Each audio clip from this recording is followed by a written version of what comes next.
Hi friends, ಎಲ್ರಿಗೂ ನಮಸ್ಕಾರ. ಇವತ್ತು ಚಿಕನ್ ಬಿರಿಯಾನಿ ಹೇಗೆ ಮಾಡೋದು ಅಂತ ನೋಡೋಣ. ನಾನಿಲ್ಲಿ ಚಿಕನ್ ಬಿರಿಯಾನಿಗೆ ಏನೇನು ಐಟಮ್ಸ್ ಬೇಕೋ ಅದನ್ನೆಲ್ಲ ರೆಡಿ ಮಾಡಿ ಇಟ್ಕೊಂಡಿದ್ದೀನಿ. ಆನಿಯನ್ನು ಮತ್ತು ಪೇಸ್ಟ್ಗಳೆಲ್ಲ ರೆಡಿ ಮಾಡಿ ಇಟ್ಕೊಂಡಿದ್ದೀನಿ. ಇವಾಗ ಒಂದು ಕುಕ್ಕರ್ನಲ್ಲಿ ಬಿರಿಯಾನಿ ಮಸಾಲ ಐಟಮ್ಸ್ನೆಲ್ಲ ಆಯಿಲ್ ಹಾಕಿ ಅದರಲ್ಲಿ ಚೆನ್ನಾಗಿ ಫ್ರೈ ಮಾಡ್ಕೊಳ್ಳೋಣ. ಅದಾದಮೇಲೆ ಅದು ಸ್ವಲ್ಪ ಲೈಟಾಗಿ ಎಲ್ಲ ಕಲರ್ ಚೇಂಜ್ ಆಗುತ್ತೆ. ಇವಾಗ ಅದರಲ್ಲಿ ಆನಿಯನ್ನ ಆ್ಯಡ್ ಮಾಡ್ಕೊಳ್ಳೋಣ.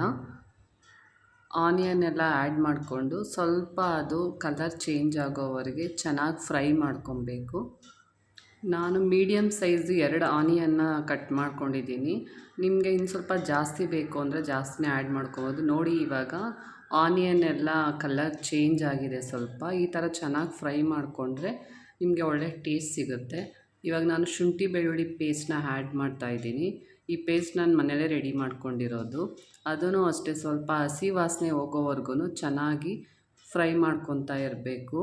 ಯಾಕಂತಂದರೆ ಹಸಿ ವಾಸನೆ ಇದ್ದರೆ ಅಷ್ಟು ಟೇಸ್ಟು ಚೆನ್ನಾಗಿ ಬರೋಲ್ಲ ನಿಮಗೆ, ಅದಕ್ಕೋಸ್ಕರ.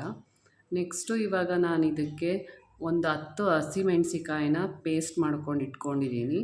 ಆ ಪೇಸ್ಟ್ನು ಕೂಡ ಇದಕ್ಕೆ ಆ್ಯಡ್ ಮಾಡ್ತಾಯಿದ್ದೀನಿ. ನಿಮಗೇನಾದರೂ ಸ್ವಲ್ಪ ಜಾಸ್ತಿ ಖಾರ ಬೇಕು ಅಂತಂದರೆ ನೀವು ಇನ್ನೂ ಜಾಸ್ತಿ ಮೆಣ್ಸಿಕಾಯಿನ ಯೂಸ್ ಮಾಡ್ಬೋದು. ಬಟ್ ನಮ್ಮ ಮನೆಯಲ್ಲಿ ಯಾರೂ ಮೆಣ್ಸಿಕಾಯಿ ಹಾಕಿದ್ರೆ ಜಾಸ್ತಿ ಖಾರ ಆಗುತ್ತೆ, ಬಟ್ ತಿನ್ನಲ್ಲ ಅಂತ ನಾನು ಇದಕ್ಕೆ ಸ್ವಲ್ಪ ಕಮ್ಮಿನೇ ಆ್ಯಡ್ ಮಾಡಿದ್ದೀನಿ. ಇವಾಗ ನಾನು ಇದಕ್ಕೆ ಕೊತ್ತಂಬರಿ ಸೊಪ್ಪು ಮತ್ತು ಪುದೀನ ಇದನ್ನೆಲ್ಲ ರುಬ್ಕೊಂಡಿದ್ದೀನಿ. ಇದು ಒಂದೊಂದು ಇಡಿ ಆಗೋವಷ್ಟು. ಬಟ್ ಮೆಂತ್ಯ ಸೊಪ್ಪು ಇಲ್ಲದೇ ಇರೋದಕ್ಕೆ ನಾನು ಕಸೂರಿ ಮೇಥಿನ ಒಂದು 10 ಮಿನಿಟ್ಸು ಬಿಸಿನೀರಲ್ಲಿ ನೆನೆಸ್ಬಿಟ್ಟು 3 ಒಟ್ಟಿಗೆ ಹಾಕ್ಕೊಂಡು ಪೇಸ್ಟ್ ಮಾಡಿಕೊಂಡು ಇದನ್ನು ಇದಕ್ಕೆ ಆ್ಯಡ್ ಮಾಡಿದ್ದೀನಿ. ಅದೂ ಅಷ್ಟೇ, ನೀಟಾಗೆಲ್ಲ ಫ್ರೈ ಆಗೋ ಥರ ಸ್ವಲ್ಪ ಬೇಯಿಸ್ಕೊಬೇಕು. ಇದೆಲ್ಲ ಹಸಿ ವಾಸನೆ ಚೆನ್ನಾಗಿ ಹೋದರೆ ನಿಮಗೆ ಒಳ್ಳೆ ಘಮ ಬರುತ್ತೆ. ಇದಕ್ಕೆ ನಾನು ಮೀಡಿಯಮ್ ಸೈಜ್ದು 2 ಟೊಮ್ಯಾಟೊ ತೊಗೊಂಡು ಅದನ್ನು ಪೇಸ್ಟ್ ಮಾಡ್ಕೊಂಡಿದ್ದೀನಿ. ಆ ಪೇಸ್ಟ್ನ ಕೂಡ ಇವಾಗ ನಾನು ಆ್ಯಡ್ ಮಾಡಿದ್ದೀನಿ ಇದಕ್ಕೆ.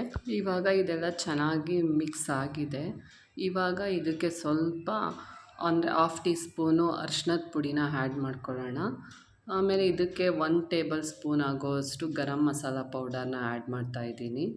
ಗರಂ ಮಸಾಲ ಪೌಡರ್ನ ಸ್ವಲ್ಪನೇ ಹಾಕ್ಕೊಂಡ್ರೆ ಸಾಕು, ಯಾಕಂದರೆ ಅದು ಸ್ವಲ್ಪ ಜಾಸ್ತಿ ಆದರೆ ಅದು ಬೇರೆಯೇ ಟೇಸ್ಟ್ ಕೊಟ್ಬಿಡುತ್ತೆ. ಇವಾಗ ಇದನ್ನೆಲ್ಲ ಈಗ ಚೆನ್ನಾಗಿ ಮಿಕ್ಸ್ ಮಾಡಿಕೊಂಡ್ರೆ ಒಂದು ಒಳ್ಳೆ ಪರಿಮಳ ಬರುತ್ತೆ ಇದರಲ್ಲಿ. ಇವಾಗ ರುಚಿಗೆ ತಕ್ಕಷ್ಟು ಉಪ್ಪನ್ನ ಆ್ಯಡ್ ಮಾಡ್ಕೊಳ್ಳೋಣ. ಆಲ್ರೆಡಿ ತೊಳೆದು ಇಟ್ಕೊಂಡಿರುವಂಥ ಚಿಕನ್ನ ಇದರಲ್ಲಿ ಹಾಕಿ ಸ್ವಲ್ಪ ಹಾಗೆ ಮಿಕ್ಸ್ ಮಾಡಿ ಚೆನ್ನಾಗಿ ಮಸಾಲೆ ಜೊತೆ ಹೊಂದ್ಕೊಳ್ಳೋ ಥರ ಮಿಕ್ಸ್ ಮಾಡಿಕೊಂಡು ಬೇಯೋದಕ್ಕೆ ಬಿಡೋಣ. ಅದು ಸ್ವಲ್ಪ ಚೆನ್ನಾಗಿ ಬೆಂದರೆ ಚಿಕನ್ ಜೊತೆ ಮಸಾಲೆ ಎಲ್ಲ ಇಟ್ಕೊಳ್ಳುತ್ತೆ. ಇವಾಗ ನಾನು ಆಲ್ರೆಡಿ ನೆನೆಸಿ ತೊಳೆದು ಇಟ್ಕೊಂಡಿರುವಂಥ ಅಕ್ಕಿನ ಇದರಲ್ಲಿ ಸೇರಿಸ್ತಾ ಇದ್ದೀನಿ.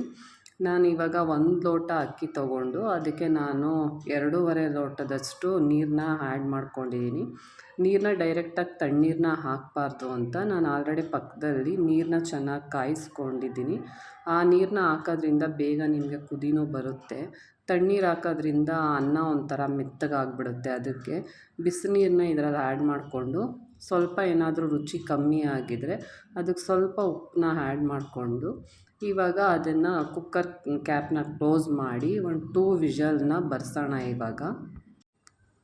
ಇವಾಗ ಬಿರಿಯಾನಿ ರೆಡಿಯಾಗಿದೆ. ನೋಡ್ತಿರ್ಬೋದು ನೀವೇ ಎಷ್ಟು ಚೆನ್ನಾಗಿ ರೆಡಿಯಾಗಿದೆ ಅಂತ. ಇವಾಗ ಇದನ್ನು ತಿನ್ನೋದಕ್ಕೆ ತುಂಬ ಟೇಸ್ಟಿಯಾಗಿರುತ್ತೆ.